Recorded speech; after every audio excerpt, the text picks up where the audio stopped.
You're now listening to the Diversity Roundtable. I'm Pamela Xaba, entrepreneur, inclusion enthusiast, and the founder of Nonkosi Creatives with over 2 decades as a corporate HR professional. My goal is to give you insights into conversations with entrepreneurs and corporate professionals who have insightful stories of triumph and leadership.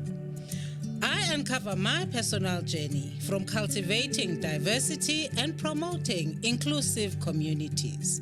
We'll also find out why building a prosperous society is vital for leadership roles. Subscribe and get ready to rise, lead, and help define the spirit of South African excellence.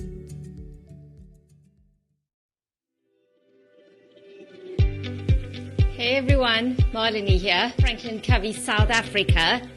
We develop exceptional leaders at every level. We build personal and interpersonal skills. We create high-trust cultures, and we provide powerful execution frameworks. So come learn why other Fortune 500 companies vote us, Franklin CVY, the most trusted leadership company in the world.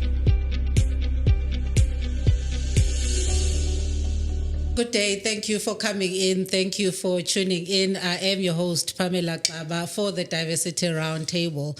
I can't believe that the year has gone so far. We are in August already. We have taken a 2-month break on the Diversity Roundtable just to work on other things, refresh, relax, work on other projects. But then we thought we will not miss the opportunity to record episodes for Women's Month in August with some really wonderful and fabulous women in our country doing nice and wonderful things. So we are so blessed to come back with a bang, to come back with episode 15 and talking to the fabulous Thembi, Mahlophe, talking to the fabulous and a wonderful and a spontaneous Elsa B, Booyens.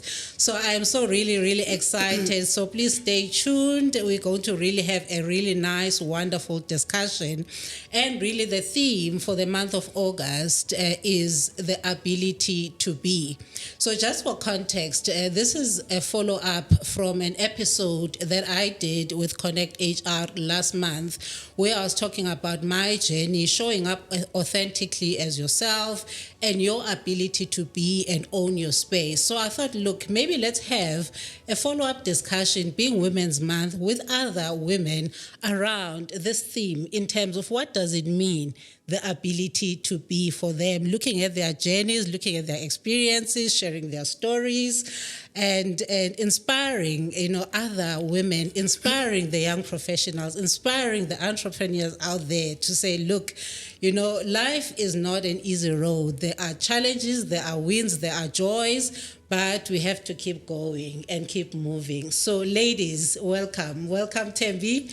Thank you for joining us. How are you today?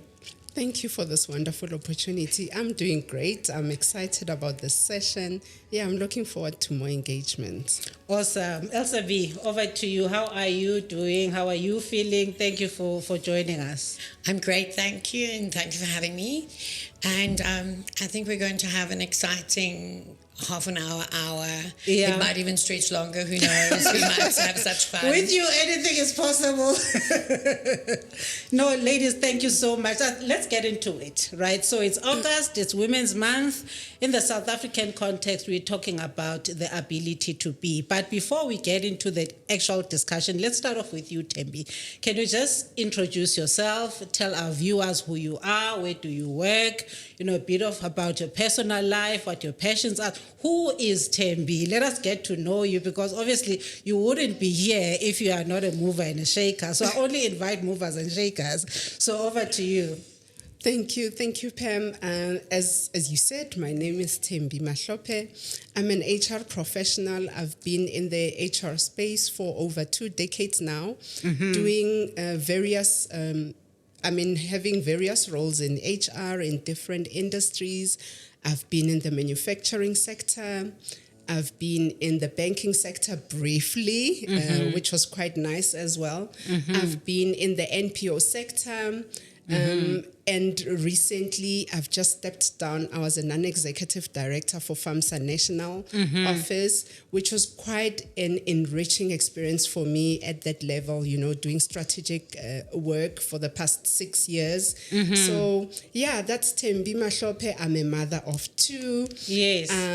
I carry a lot of experience and a lot of journey that I would like to share with the viewers today. So, yeah, I'll tell you more as we go into our engagements. But, yeah, that's Thembi Mahlophe, and I'm quite excited to be here today. No, thank you so much, Thembi. Let's move over to you, Elsa B. Just briefly, who is Elsa B? What spaces do you operate in? What are your passions? Just get us under your skin. Thank you. So I'm Elsa B. I am a reputation management specialist and crisis communications consultant. Yeah. I have I've been very blessed to have an amazing career. I worked with the Johannesburg Development Agency. I was part of the team who built the Mandela Bridge, who built Constitutional Court, who opened that with nearly every Chief Justice of the world in attendance with Mr. Mandela, opened the Walter Sisulu Square of Dedication for the 50th anniversary of the signing of the Freedom Charter. I was the the marketing director for the city of Johannesburg for a long time, and I now consult for a number of clients. I have the exciting job of helping build people's reputations and constantly trying to build the reputation of our country through what the world sees of us. And I grow vegetables, I crochet, I bake, I cook, I knit. At the moment, I'm making crochet doggy jerseys for my dogs. And that's basically who I am. You know, I really, really want to get into your life. You seem to have a very, very interesting life, but just hold that thought. Let me come back to Thembi and let's come back to our topic. So thank you once more, ladies, for introducing yourselves. It's really, really, really lovely, to have you here. So today's topic, the ability to be, Thembi. What does this mean for you, both on a personal level and a professional level, looking in the context of Women's Month, looking into your space, your life, your journey, and, what can you tell us about this topic and how do you translate this, given the journey that you have walked up to this point? Thank you for that, Pam. So for me, what the ability to be means is really digging deep and looking at our personality traits, the experiences that shape us, and obviously the experiences we choose what we want to take along with us, and that builds us from our selection of experiences. So it talks to those types of journeys that we embark on and contribute to what we choose to become, what we choose to invest our energies and efforts in. And I think professionally speaking, it would be about our talents and our abilities to do the things that we are passionate about, to get to spaces that we inspire to get to. And the resilience to rise above adversity, to be able to still be authentic and be yourself in a professional world. And we know there's a lot that's going on in the workplaces. We are now faced with a lot of mental wellness issues. The employers have a bigger responsibility now, more than ever before post-COVID. So the ability to be is basically looking at all those elements and see how they come together, what you choose you want to bring with you. No, thank you so much. It really is an important topic. You are quite right, Thembi. There's a lot that's going on in our space, both in our workspaces as well as our society. I think as a country, we are going through really, really immense change in terms of our socio-political space as well. So it would be interesting then to hear from you, Elsa B, in terms of how do you translate this topic, the ability to be in your space?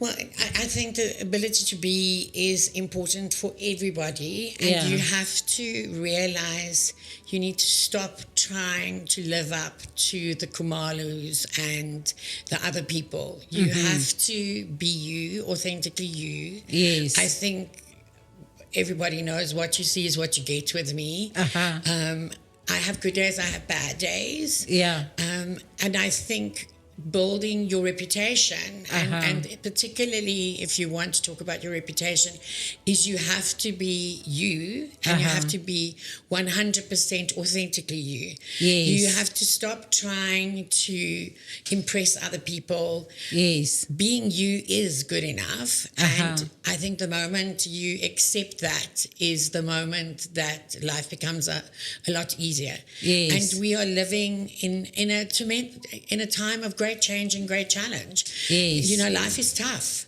We struggle with water, we struggle with electricity, we struggle with the fact that everything's getting more expensive. Yes. And I think when you decide to live a simpler, more authentic, this is me kind of life, yes, it's easier when you don't have to be seen and be out seeing people all the time. Yes. When it's okay to have people over to your house, when it's okay to not go out, when it's okay to say today, I'd rather stay at home and play with the children or the dogs. Yeah. These are good things to do.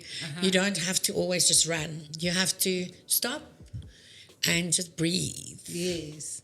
And appreciate what's around you, right? Yes. Correct. No, thank you so much. Thank you so much. I think, as I'm listening to both of you ladies, and I'm thinking, the one of the main reasons why I even started this podcast last year, right, was really to, hear other people's stories, what have been some of the joys and the wins in their journeys, but also some challenges, right, and how they overcame those challenges to get to a point where you are today, right? Because I think that what makes you as a whole human being, right, in terms of how do you just really constructively navigate your life, and even if you go through challenges, how do you pick yourself up and come out again, right? So, Thembi, would you then maybe share, if you don't mind, of course, you don't have to, but if you don't mind, would you share what has been, a significant challenge in your life, that when you look back, you're like, you know what, I don't even know how I overcame this, but I did, and here I am, and I'm standing, and I'm thriving, and I'm doing nice and wonderful things. But looking back at that period, the reason why I'm asking this question is very intentional, because, our young people out there, also, other women are going through, there might be, our sister or someone that's like really struggling with a difficult issue, they don't see a way out. So how did you overcome maybe a significant challenge in your life, in your journey, and what can you share about it just to inspire and motivate others? Yeah, so we come across a lot of challenges in life.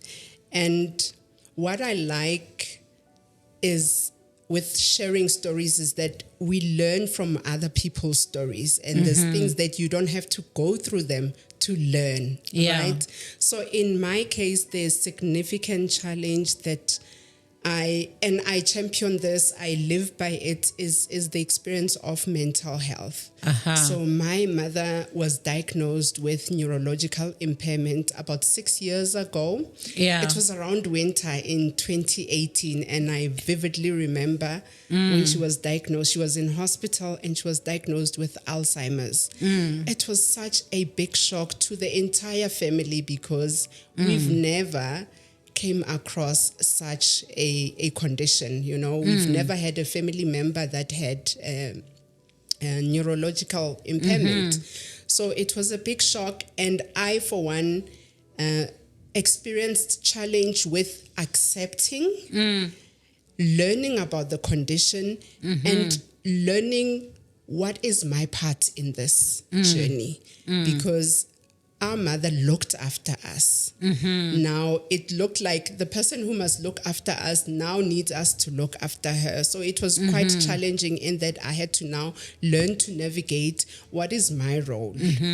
How do I deal with this? kids. What do I tell my kids about their grandmother? Who looks after them most of the school holidays? So she was quite a big supporter in my life and an inspiring woman. She was very strong. She was a teacher during her professional days. So that challenge really made my head spin, like really spin, because the Leo in me, I'm a Leo. The Leo in me wanted to lead the situation. And then I started now pouring money. I exhausted myself financially, getting money for her to get treatment to reverse the condition because I was struggling with acceptance, right? Yes. So we went to acupuncture, we did herbs, we called the pastors. There's nothing we didn't do because I was still stuck in how do we reverse this thing? Because I want my mama the way I knew her. So, it was quite tough.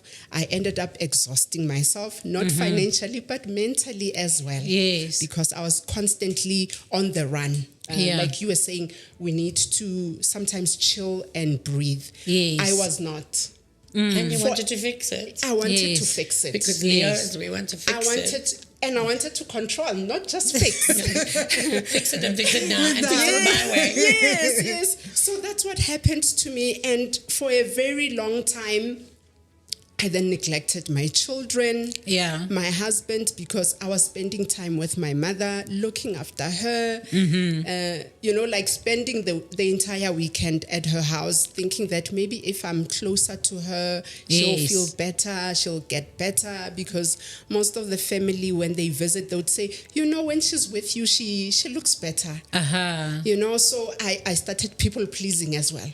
What they are saying, I'm now enabling it. And I got so exhausted. It took me 2 years, Pam. 2 years to realize that I need to turn around. This is not a situation for me to control.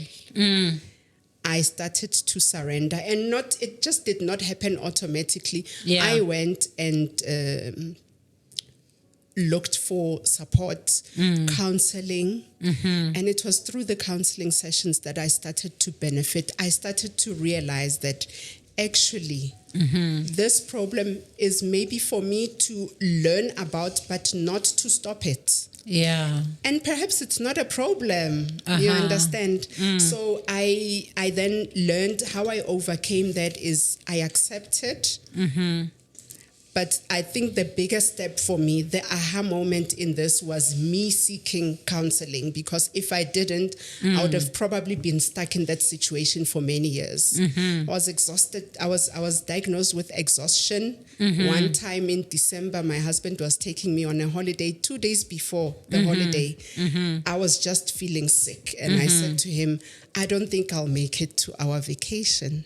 And he looked at me and said, you work so hard, you deserve this break. Yes. Can't we go? Maybe you'll feel better once you're there. And I appreciated the support and the love that he gave me. So I then booked an acupuncture therapy. There's a lady, I'm not sure if I can mention her name. She's so good. And because I've seen her several times taking my mom, when I called her, she could fit me in quite quickly in her schedule. So I went in for the acupuncture, and then I came back fixed, instantly. No, but so I mean, it sounds like she helped you. She did good work for you. So please do mention her name, because we like these stories where women support women, and she came through for you, right? So you're more than welcome to mention her name. Her name is Pamela Bolani. Pamela Bolani. Yes. She's based in Orange Grove. A wonderful, fabulous woman. Yes. So she fixed me. And I was able to go have fun. But the key behind this is I then overcame my challenge by seeking help. And understanding that I don't have to have all the answers. I don't have to be in control. Actually, thinking that you are in control is just it doesn't exist. We don't have control. We've never had control. So that really helped me. And in my professional life, I've learned then to also adopt that. And ask for help when I need help. And also accept when I don't know. I don't know. So I don't have to have all the answers. Yes. And that has helped me a great deal. I never put myself under pressure. I just show up, and if it's something I know, I will dive in and help and do my thing. If I don't, I will tell you, you know what, let's look for someone who can work on this thing. I don't have the capacity right now. Sure. So and we continue to nurse our mom. Her Alzheimer's has advanced. She needs more care now than before. But we are taking it easy now. I've learned better. I got burnt trying to reverse. But I want to thank her doctors because I've got them on my WhatsApp anytime. They are very accessible, and you know, they come in and support and give guidance. So also, you know, talking to people helps a lot because you learn how to live with the condition. You also learn what needs to be done for you to cope and navigate a tricky situation that you would not have ordinarily come across. So that's my experience. Sure.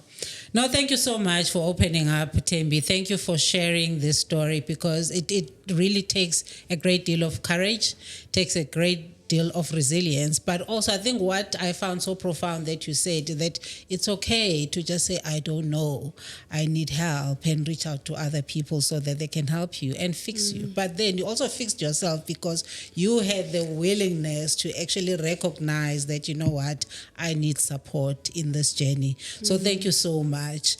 So Elsa B, you know, I know you've had a really a colorful life and everything. So I think, you know, building up on the story of resilience that we've just heard from Thembi, you know, your significant challenge, you know, that you came across, and how did you overcome it, navigate it, and you are where you are now. So looking back, what was that like? So significant challenges, and many of us are going through it now. Many people are going through it now. Is when your job situation changes, and it changes quite fast. So many people are waking up these days finding that you think everything's fine and you're retrenched, or you think everything's fine, but because your company hasn't been paid by another company in these economic times, there is no salary, and you think that there is shame in this. And it's to realize that there is no shame. You're in great company. It's happened to many, many people before. And it is that is where the skill of really being comes to play. Because once again, it's like keeping up with the Kumalus and the Shabalalas.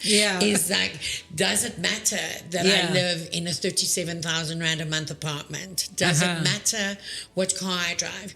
So I drove a car for many, many years. It's got 475,000 kilometers on the clock. Say that again. 475,000 kilometers. How is that even possible? Is that even possible? It is possible. It looks terrible. I still have it. I treasure it. It's my favorite car. It is a Polo 1.9 TDI, which means if you put your foot, you drive. But she must have a name. But it looked like hell. The paint's chipping. It's not pretty. I bought my first new car 2 years ago because my job situation had changed quite dramatically fast. And all of a sudden you wake up and it's like, oh, and now? What do I do now? So it's very difficult for people. And so what you have to do is live within gratitude. You have to say thank you for everything you have. And I find that practicing gratitude makes it easier every day. Every single day to say thank you for what I have. It's like also, you know, I was diagnosed with congenital heart failure a year ago. So I have a choice on how do I live. Either I can go and lie in bed and say, oh, I'm so sick, I can't do this. Yes, I'm sick still, I drink lots of medicine, Yeah. but I get up every day, and Yes. I'm deeply grateful that I get up every day. Yes. And I'm deeply grateful for the things that I can do, because I live in a kraal with my best friend, my Yes. mother, my father, who are in their 80s, Uh-huh. my pets, my little factory is there. Yes. I grow fruit and vegetables. Uh-huh. I do all sorts of things, but I'm deeply grateful that I can do this every day. I'm deeply grateful that I have a great cardiologist. I'm deeply Yes. grateful that I have a fabulous GP who Yes. diagnosed me in time. I'm deeply grateful for everything. And Yes. when times are tough and money is tough and you're trying to figure out, what am I going to do next? When you are grateful for what you have, you will be surprised that you're attracting more things to be grateful for. Yes. Because it's when you wallow in Yes. this, oh, things are bad, you get more bad. Yeah. The moment you say thank you for what you have, you Yes. have more things to say thank you for. Uh-huh. And that is really where the ability to be and to be simple and to live an uncomplicated life and a life of service. Uh-huh. So even though I make reasonable money, but I'm not rich, yet I give to those who I can give to. I Yes. find opportunities and you get moved. I try and be God's love in action. So I will drive past someone and for no reason, if I feel it, I might give you food or money. I travel with beanies, hand-knit beanies in the back of my car. If I drive past somebody and I see that they look cold, I'll stop and give you a beanie. Or I go have the gas refilled and the person who's refilling my gas looks like he's cold, I'll give you a beanie. And I put out calls for old clothes and shoes all the time. And I put them in packs and I have them in the back of my car. And if you look like you're cold or you maybe need a new pair of shoes, stop, look if there's something in the back of the car. If it fits you, feel free to take it. Yeah. So you have to reconfigure your life. You have to decide what matters. Yes. Do I want people to think I'm fabulous? Yeah. Or do I just quietly want to live a life that is fabulous? Yes. And for me, that is what makes a difference. And then being resilient, baby, pick yourself up, dust yourself off, and do this all over again. Yeah. And at the end of the day, it's how many times can you get up? Yes. It's not to get knocked down. If you look at all these fabulous people's stories, I mentor a young guy called Tatu. Yeah. So Tatu works in marketing as well, and he works in the township environment, and he's worked hard. Yeah. But he used to hustle in so many things. Yes. And it was like, Tatu, pick one. Uh-huh. Okay? Pick one, focus on the one, Yes. make it great. Yes. And even Tatu has been saying, we've been reading books about great Afrikaner businessmen like Chris Bakker, Chris Bakker and Wati Basson and Yes. those guys. There's Yeah. real lessons to be learned. These people woke up early, Yes. worked hard, focused on what they were doing. Yes. And some of them failed tremendously on a number of times. So it's literally, failure is not what... Failing is fine as long as you learn a lesson from it, but do you get up again and can you do this over again? It's just keep on going. And another thing is also, particularly when we're struggling as entrepreneurs and getting money to flow, is work on one tiny invoice. Find any job, a little job, a 500 Rand job, a 5,000 Rand job. Just take that little job and do it, because the moment you get the money flowing, the money comes and the work will come. So it's like, do those little jobs when it's lulled and it's quiet. Go find that one little job, that energy you create because you're working and you're excited, and that payment into your bank account brings other payments. So that's how you do it. No, thank you so much. Thank you so much. Ladies, you are so inspiring. I'm just really, really grateful and blessed to just really listen to you and just sharing your journeys of just resilience and courage and motivation and inspiring others to continue, and not give up, right? There will be challenges, but, you do not give up, and you just really keep moving. I mean, you touched on mentorship, right? That the young guy that you mentored, what is the name? Tato, right? So I'm just going to ask Thembi then a follow-up question on mentorship specifically, also seeing that you're in the HR space as well, in the context of looking at your life, how has mentorship influenced who you are, both personally and professionally? How has it influenced your success? And, what does it mean for our young people out there? So what can you just really say about mentorship in general, looking in your environment, both personally and professionally?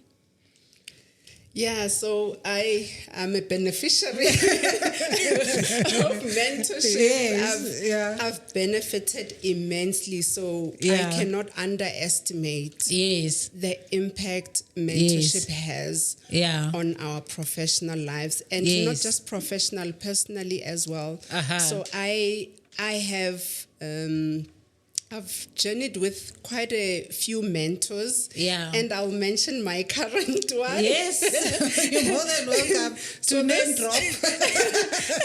So this fabulous woman who's invited us to the podcast is my mentor. And you talk about me? Yeah. Oh. Okay, continue. All right, what? I'll take it. Pamela. So since I met you, I think there's a great deal of value that I've derived in our relationship. And before I met you, I've also had quite a few mentors, but I really value and appreciate, and I feel grateful. You talked about gratitude. I'm really grateful for the opportunities, for the people that I've met in the different seasons of my life, because they all contributed in different ways to where I am right now, to the version of me that you see and experience today. So it's quite important, especially for the youngsters, to reach out. And sometimes you might not have a mentor because you don't see someone who looks like you, that you inspire to be. But attend events and get to meet people so that you get closer to those that you think you resonate with. And look at their track record. What is it that they've done? What do you align to? Because it will really accelerate your growth. It will open you up to other opportunities that you would not have ordinarily been opened to or subjected to. So it's quite an important aspect of growth. Mentorship. You will learn a lot. You will benefit a lot. I have benefited, and I can't underestimate the impact of mentorship. And you don't just only stick to your professional lane. You get to learn other stuff. Your personality, you get to be exposed to other different personalities. So not only your professional space will benefit, but you individually. You'll get to learn other hobbies. Elsa B says she crochets. I like crocheting. Okay, so I'll definitely in common. Yes. So I'll definitely hook up with you for that. So there's other things that you can learn outside your work. Outside career and work that can enrich your life and improve the quality of your life as well. Thank you, Thembi. It's just really so inspiring for me just to really hear you talk about, the value of mentorship, right? So because I'll call it each one teach one. It's really about, giving back and looking back at your own life to say, let me pay it forward, right? Because someone, in your life as you're going through your journey, and someone so potentially new and said, look, let me extend my hand and help Pam, So when Pam gets into a certain space and whatnot, is how do I extend my hand and pay it forward so that, we all build each other up. We all learn from each other. I mean, I met Elsa B a month ago. Just over a month ago through a long time friend of mine.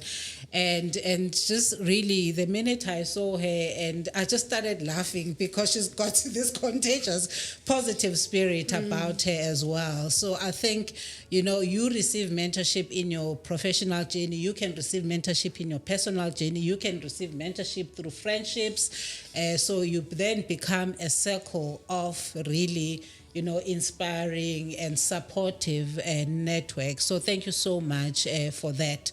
So coming back to you, I'm going to close the mentorship chapter now, and then just coming back and talking about, you know, this is really a point that I'd really like to raise, that there's a lot happening in our society. You know, I mean, we've gone through like elections 2 months ago. There's a lot of activity in the space in our society. And to you, LCB, you know, the notion of diversity and inclusion in your space, in your community, in your personal life, in the professional relationships, and the people that you interact with, your clients, colleagues, whatever it is, what does it mean? You know, so, you know, if I just talk to you about diversity and inclusion and looking at the spaces that you've been in, like many of the spaces that you've been in, talk to us about diversity and inclusion. Yeah, so I've been very fortunate. Yeah. So I think it is about a mental attitude or an attitude of who you are as a person. Yeah. So I've been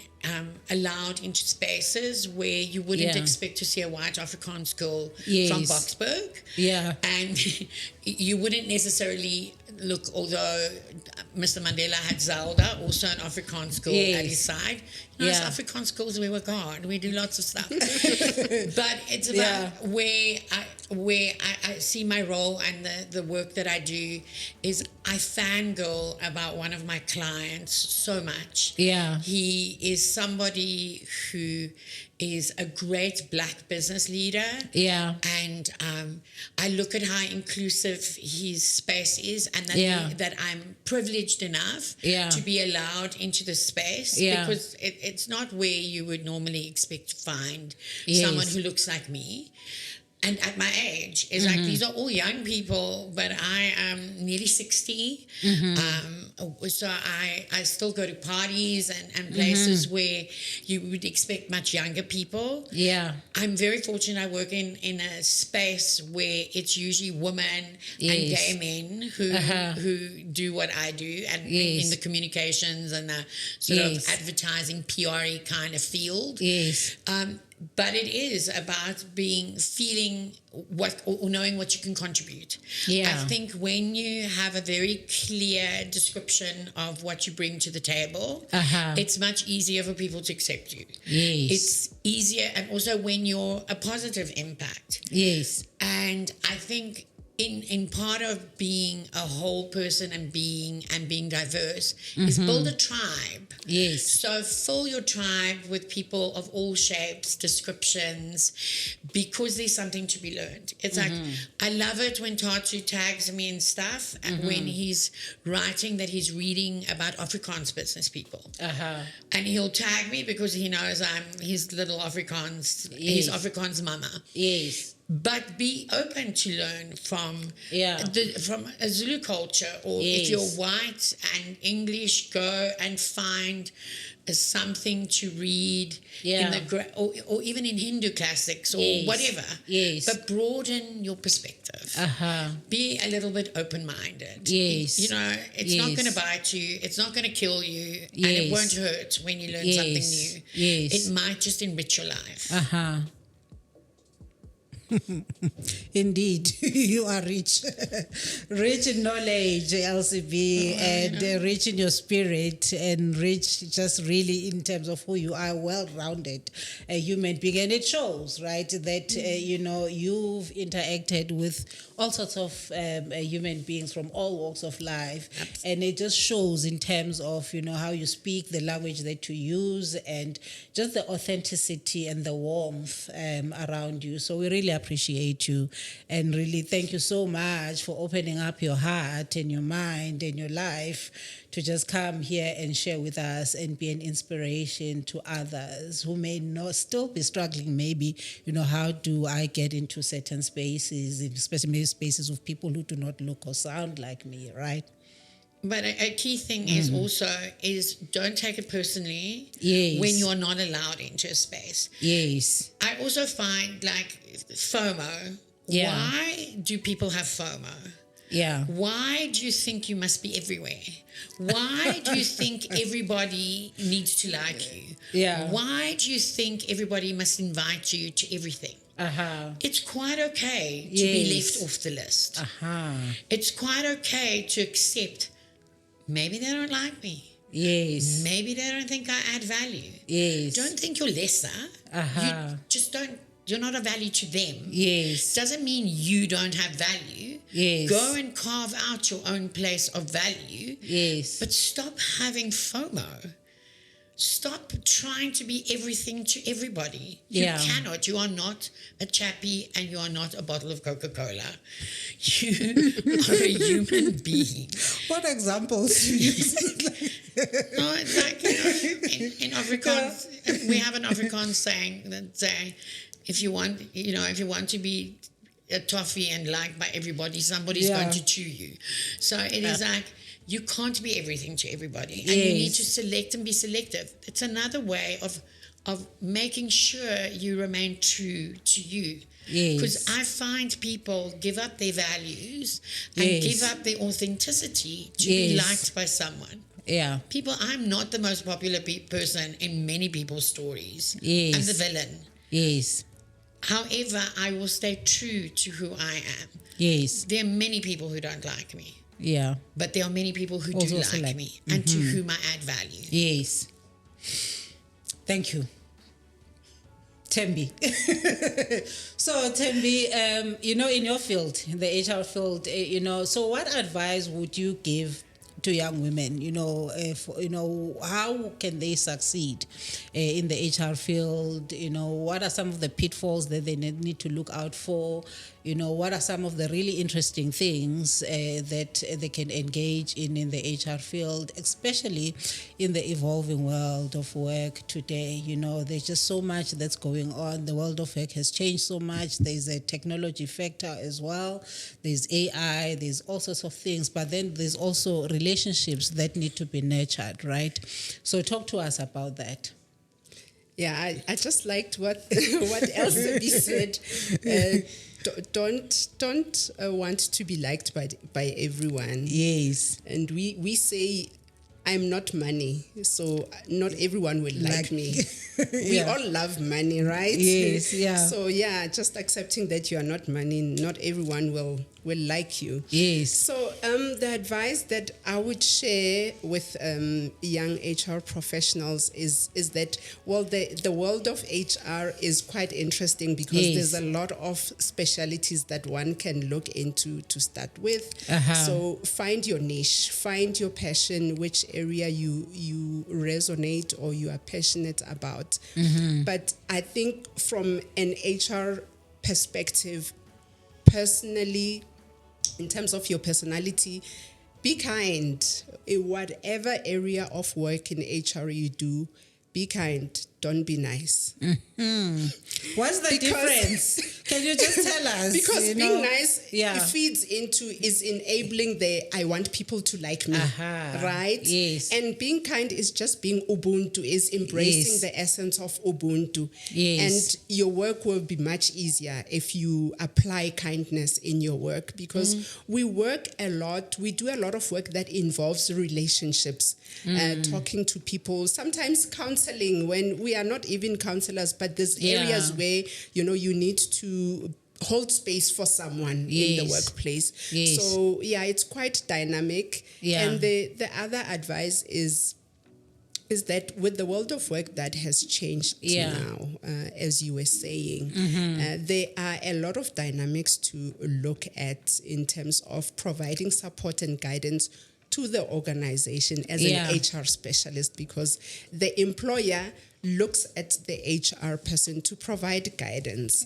So in terms of talent acquisition, be ahead of time, understand what the market is looking for, so that you recruit and acquire the talent that is future-based as well, that will allow and enable the organization to meet its vision. Right? Yeah. So don't be stuck in what we are currently doing. Also look into the future. Yeah. We like to also be intuitive in how we do things sometimes. So get the facts, work with matrix, get the right specialist if it's not your area of expertise in terms of understanding your workplace culture, job satisfaction, because those are key ingredients in the organization moving forward. Organizations right now are looking at organizational sustainability. And as an HR practitioner, your job is to look at people's sustainability, because that enables the organizations to be sustainable.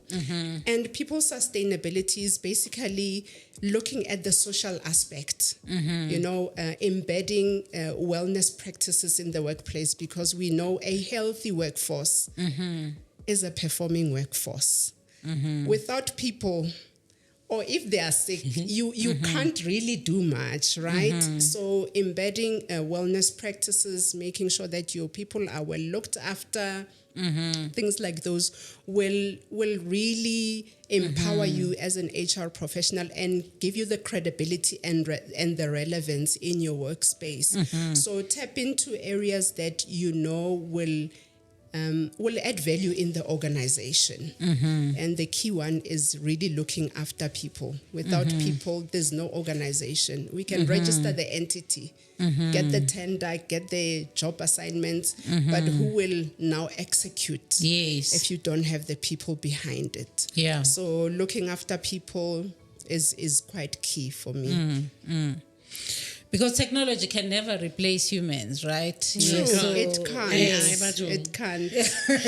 No. Especially in communications. So everybody, that's something that we need to talk about, is like chat GPT. How people are lazy and they type stuff in. So that AI is still learning people. It's not even 2 years old. So its language is not right yet. I'm sure you find in HR that people use chat GPT to write their covering letters. You can so spot it for a mile away. You can tell. It happens. You can tell. It But you can tell. So this is why I'm saying communication. So yes, without humans, technology still needs to be checked.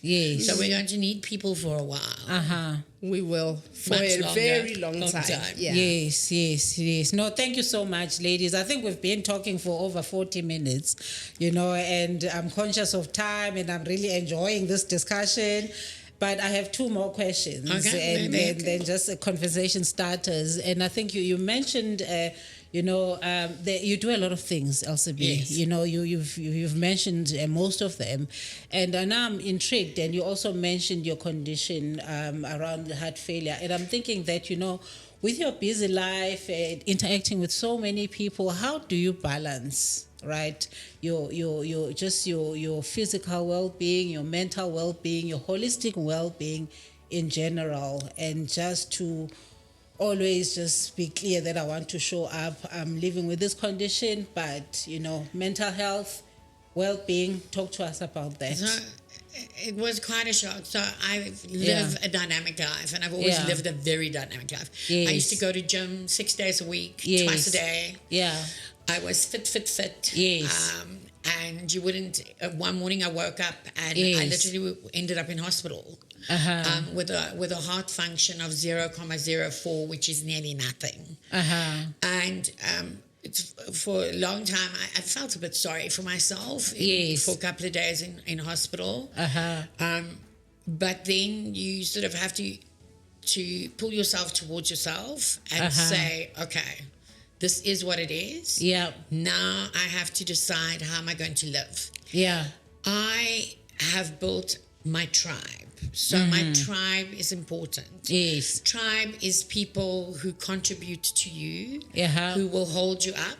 I have really great friends. I have a best friend Yes. who lives on the same property as I do, who helps me. I'm close to my family. If you can be close to your family, be close to them. I have animals, I read, but a big part is learning what your limitations are for now. Yeah.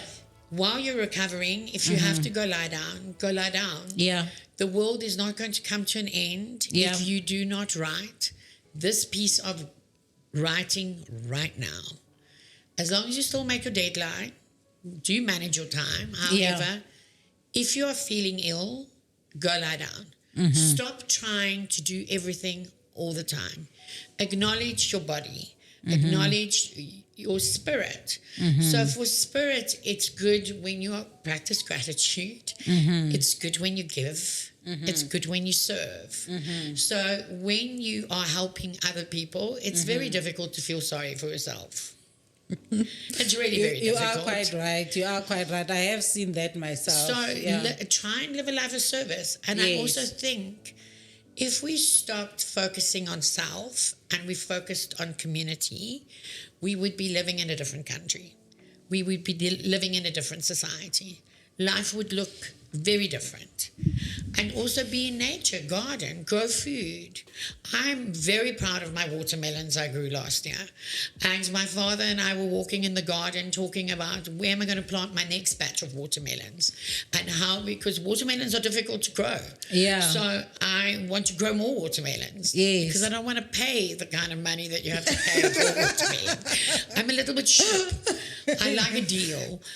I like to save money. Yeah. Because then I've got money to do other things with and to serve people, to give away to people. Yes. And when you have extra, you can give away to people. Yes. So I think that is how you balance yourself. It's like you have to choose to wake up every morning. And I watch and I read stories that are so phenomenal about people who come out of the depths of poverty and bad places that have done exceptional things. Yeah. And you wonder why they get it right and why other people don't get it right. It is that desire to wake up. It's that desire that I'm going to change the world. Yeah. It is that internal conversation. Yes. You can't do it alone. You need to have other people. But the conversation starts within you. Yeah. And you literally have a choice. Yes. You have a choice every day about how am I going to live my day? Yeah. Am I going to be miserable? Yeah. Or am I going to have a fabulous day? Yes. And I choose to have fabulous days. And my days are fabulous. And I meet fabulous people. And I do great things like podcasts and meet you and go to places because I choose to have a fabulous day. Yes, indeed. May our choices reflect our hopes and not our fears, right? It's about what you choose, your mindset, yeah? And I know that fear is real. It is real. Yes. And fear in today's society is real. Yes. But when you look back at that fear, once again, what is it based on? It's on keeping up with the Shabalalas and the Nkosis and everybody else. Yes. Because I've forgotten how to be and to authentically be who I am. Yes. So that's why we are afraid. Stop being afraid. Oh, I know. I think I don't have anything more to say to you. Thembi, thank you so much. Share with us mental health, well-being. What does this mean to you? Like I said, my mom's condition has really broadened up my understanding about mental health and looking after myself. Yes. And the one thing that I really appreciate from that journey is having self-compassion. Yes. I never had that. So this journey has taught me to have that, because it's only when you have it that you are able to give it to others. Yes. So we often walk around and think people are miserable. They don't have self-compassion. So give to yourself what you need so that you are able to give to others. So self-compassion allows me to take it easy, allows me to also accept when I don't know stuff. Yes. Allows me to, to just breathe and not have the pressure to be productive and do something, because I think in these days we like to be busy, be productive. We put value in being busy. When you're not busy, you feel like, what's going on? What will people think? What will my employer say if I'm not producing or doing something? So those kind of things. But I also appreciate the fact that exercising, doing a bit of walking helps quite a lot. Reading helps quite a lot. So it's all the little things that you do that we take for granted that all add up and give you that good quality of life or the well-being that you need. So I have to make an effort. So I don't just wake up and feel great. I have to choose and make the effort that, today's park run day, it's cold, but I'm braving the weather. Let me go and do my 5 kilometers. So it's all those little things that you do and you'll thank yourself later. So but the biggest thing as well that I almost forgot is learning to say no. We take on so much, right? The big and not feeling guilty will liberate you. It's so liberating. And for a very long time, I've never had a no. I've never had a no. I'll be like, yes, ma'am. Okay, you want this? Let's go, And I was everywhere doing all these things. But I've learned to say no. This is not my cup of tea, or not today. So that has liberated me from a whole lot of stuff that I would have sat down and felt regret that, but why did I agree? Why did I go? Why did I, agree to do this thing? So saying no. Obviously, respectfully so, and saying, you know what, not today. Can I just decline for now? So. Let's close this before we go on for 2 hours. I think let's close this discussion. I think really being Women's Month, so I mean, carrying on with you, then I'll come back to you, Elsa B. Just in closing, then Thembi, what message do you have for women from all walks of life, being Women's Month in South Africa? And, what is the message of hope, the message for the future, the message of the present, that you would love to leave them with, as we close this discussion? I think it's interesting times for women. I think it's interesting times. We're seeing a lot of strides being made from organizations and government sectors where the industries are opening up for leadership position for women. So I think it's interesting times. Women should just show up and take up the space, but more importantly, also learn to take other women along. Let's build our tribe.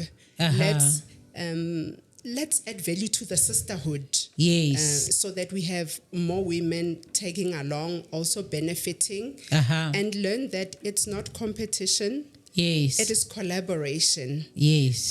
But the other thing is navigating and juggling the positions, the many different hats that we wear as women. You're a mother, you're an employee or an entrepreneur, you are a sister, you're a daughter, you're a wife. It can be overwhelming sometimes. But I think for me, the message is tap into your energies, tap into your strengths, know what you are able to do and deliver at a time, and don't put yourself under pressure. You can't be everything to everyone. Look after yourself, because like plants, we need nurturing. So nurture yourself. Do what brings the fire out of you. Yes. And your community, your family will benefit when you build yourself up. So, yeah, with the industry opening up for women, I think when we do that, we will show up and do great things. Yes. When your name is called, when you show up there, it's really your time to shine. So I'm saying, women, get ready. And when you are ready, call other women, take them along. We are tagging you right now. Tagging me. Your message for women as we my close. message is sisters before misters. Aha. The sister who needs to take care of itself. Yes. And we need to be bold when we say that we are looking after each other. Yes. And I also think that when you are sitting at the table, you must know that you're holding the space. Yes. And you mustn't be afraid to say, it's not quite how it works, gentlemen. That there is a different interpretation. Yes. And I'm very keen on supporting women-owned businesses. I think when I spend my money, I definitely choose to spend it at a woman-owned business. I'm wearing a local South African designer. My little handbag I have today is a local designer. My skincare range that I use is a local company owned by two women. I consciously choose to support women every single day with every single rand that I make. Because I hope that they will spend their money with me again. And I think for young girls and it is just, I don't know. Be out there, be there for your girlfriends and support women-owned businesses. You said what, sisters before? Misters. Yes. We pick women before men. There's the boys' club. They take care of each other. We need to take care of each other. Oh my, thank you so much. Thank you so much, Elsa B and Thembi. Thank you for opening up your space. Thank you for opening up your heart and just really sharing your stories and your journeys with us this Women's Month. And, let's build each other up. Let's show up as a collective. Let's support each other. You see a sister down, pick her up and offer a helping hand and pay it forward. So thank you for being so gracious. We are just really, really, really grateful. So, ladies and gentlemen, you have been listening to episode 15 of the Diversity Roundtable with the inspiring Thembi Mahlophe and the courageous and the one and only fabulous Elsa B. Booyens. Thank you so much for tuning in. Thank you for coming in. We love you and appreciate you.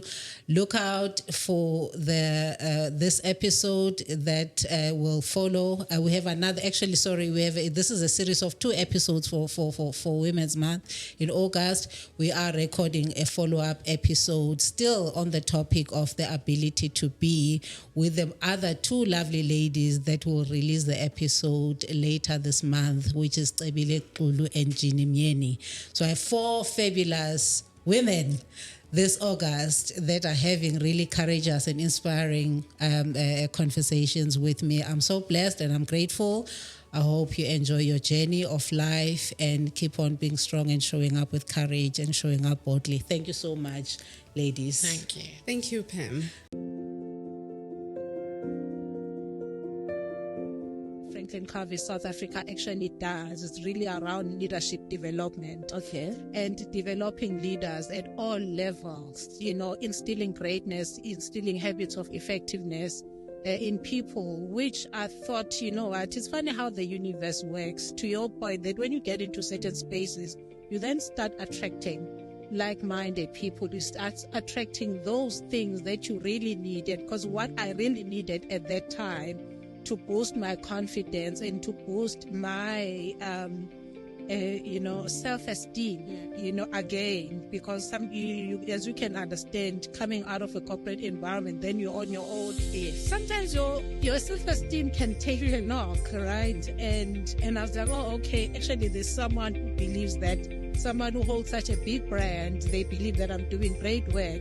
But what also stood out for me was, I really needed to polish up my leadership, some of my leadership traits as well, in terms of letting go of some of self-limiting habits, self-limiting thoughts, self-limiting behaviors.